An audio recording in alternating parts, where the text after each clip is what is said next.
Mantan Wakil Ketua Pengadilan Negeri Jakarta Pusat yang kini berstatus tersangka, Muhammad Arif Nurianta disebut meminta uang suap vonis lepas atau onslak ekspor crude palm oil, CPO, 3 kali lipat ke pengacara 3 korporasi Arianto Bakri.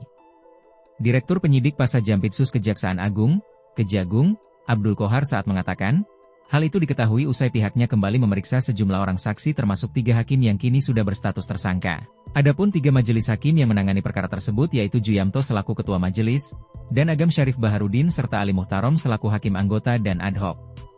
Selain itu penyidik kejaksaan juga memeriksa saksi inisial BAK, LAK, AH, dan TH. Untuk 2 saksi terakhir dijelaskan Qohar merupakan karyawan pada kantor pengacara Marcella Santoso yang kini telah ditetapkan sebagai tersangka. Dari pemeriksaan para saksi itu ditemukan fakta bahwa terdapat kesepakatan antara tersangka Arianto dengan tersangka Wahyu Gunawan yang juga saat itu menjabat panitera untuk mengurus perkara minyak goreng tersebut agar diputus onslak.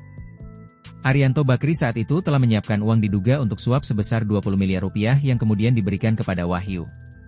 Setelah mendapat permintaan itu, Wahyu Gunawan pun kembali menyampaikannya kepada Arianto Bakri. Setuju dengan permintaan tersebut, Arianto kemudian menyerahkan uang sebesar 60 miliar rupiah dalam bentuk dolar Amerika, USD, kepada Wahyu. Kemudian uang itu pun kembali diserahkan oleh Wahyu kepada Arif Nurianta. Untuk informasi, dalam perkara suap vonis onslak ini, Kejagung sendiri awalnya menetapkan 4 orang sebagai tersangka. 4 tersangka tersebut adalah Men alias Muhammad Arif Nurianta, yang kini menjabat sebagai Ketua Pengadilan Negeri Jakarta Selatan, WG yang kini merupakan panitera muda di Pengadilan Negeri Jakarta Utara. Sementara itu MS dan R berprofesi sebagai advokat.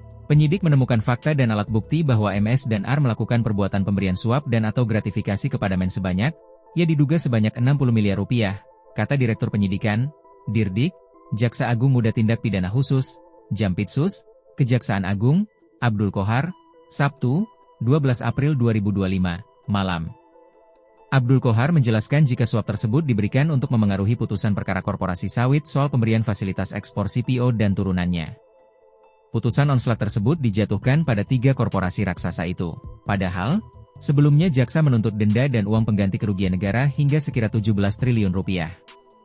Dalam perjalanannya, Kejagung juga menetapkan 3 orang lainnya sebagai tersangka. Ketiganya merupakan majelis hakim yang memberikan vonis onslak dalam perkara tersebut. Ketiganya yakni Juyamto sebagai Ketua Majelis Hakim, Ali Muhtarom sebagai hakim ad hoc dan Agam Syarif Baharudin sebagai hakim anggota. Download Tribun X sekarang, menghadirkan lokal menjadi Indonesia.